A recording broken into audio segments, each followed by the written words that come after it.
You're tuned in to Watering Self Love with me, Danny, and today I want to start us off with the scripture that blessed my soul, and I hope it blesses you too.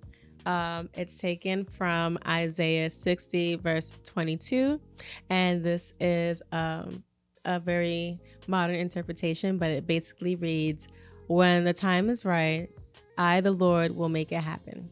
So, if for anyone feeling discouraged about something not happening or taking too long to happen, it's going to happen at the right time for you. And you may not understand why it hasn't happened now, but it will happen for you. So, that's my encouragement for you to get us started today. And I actually wanted to talk about not letting other people steal your joy. And what I mean by that is not letting other people affect your mood so much where it takes you out of your character. Um, if you're a New Yorker like me, it can be hard because people, especially on the highway, people drive so crazy. People don't use indicators. People think they are in a race or drag races, and they're in a delusional mindset that they are being chased or something. Because I don't get it. Like people just drive really crazy, um, and sometimes we like tell them about their parts even if they can't hear us. It's easy for you to have road rage because of the bad driving that happens, but I'm here to remind you, even in small moments like that, you can have a woosah moment and remind yourself that their toxicity, their behavior, does not warrant you coming out of your character. And what was a great reminder of that for me was actually her name is Alex Elle. She is a New York Times bestselling author of How We Heal, and she's also a podcast host of the This Morning Walk.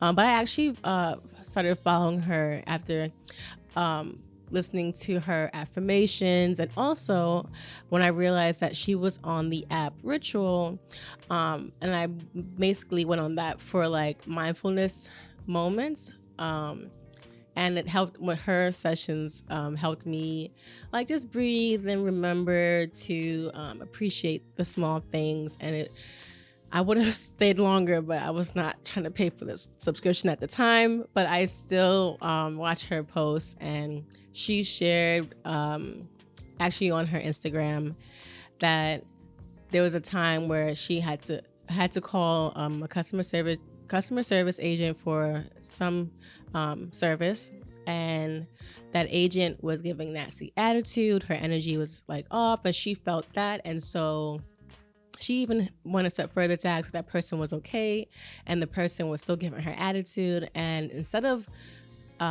letting that person get her irate or let her get to a point where she's using profanity or talking in a place of anger, she decided to release it. That call ended. I think the agent actually hung up on her, but like she didn't let that make her so upset, and so to a point where she started to cuss and get out of herself. And it's so important to remember that, because even in our family life, like there are moments where we want to tell our loved ones about themselves, and we have to be that inside reminder, like, okay, this is not how the situation is supposed to go, and you don't want to get to a level where it gets very dramatic. So you have that in that place, in that moment, I mean, you got to take a deep breath and just say, listen, it's not worth it. You are in control of your emotions. You are in control of your peace, and you are in control of what you allow to infect you emotionally. And to that regard, it actually will help you deal with a lot of difficult situations in life when you put it in that perspective. For me, in a previous work experience, there was something that dealt with, I guess, a style guide, and there was, I guess, unnecessary descriptions about skin tones that made it feel like it just wasn't a helpful document internally, and it actually brought concerns between me and my colleague at the time.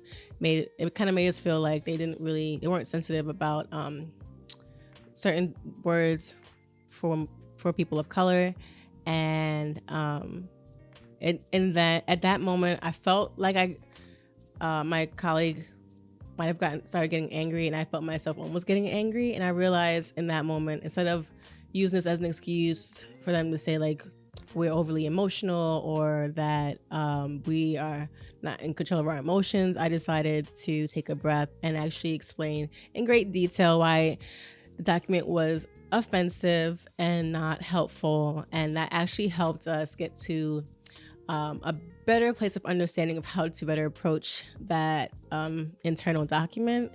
And it also brought up the importance of having a conversation and a training on the unconscious bias, and that went a long way, I felt. So it's just an example of how being in control of your emotions, not letting other people control it for you, can play a great role even in your personal life, your professional life, your romantic life.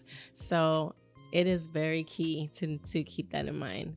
And I know we are humans, things happen. Sometimes a situation or an argument can get out of hand and you might call someone out their name. It happens, no reason to like make it more than it is. But in that moment, give yourself grace to still take a step back and remember who you are. Remember that you have value. Remember that you are able to be in control of your peace, and just remind yourself that this situation doesn't have to be bigger than you. You can actually be the bigger person and move forward with more peace, more understanding, more humility, and maybe even change another person's decision to approach a similar situation where it can get a bit hectic, and in ways that enable people to kind of lose control of their emotions. And that's all I really have about that. I think it's just a good reminder to protect your peace. Yeah, just protect your peace. And it's, of course, sometimes easier said than done, but I really feel like when you are more self-aware of like what triggers you, what type of people you don't need to be around, what type of environments are just not supporting your peace of mind, then it's in that understanding that you realize where you might need to separate yourself from either people or certain type of events, or when there's certain type of topics like politics. If you don't want to be in the room when that conversation is happening, being aware of like where you don't need to be in attendance to protect your peace. That is also very helpful to keep in mind. Yeah, I think that's basically it. I feel like as long as you keep that in mind and you remember that you are in control of your peace and you shouldn't give anyone else control of your emotions, you'll be fine. Okay, remember you're human, so give yourself grace. Until next time.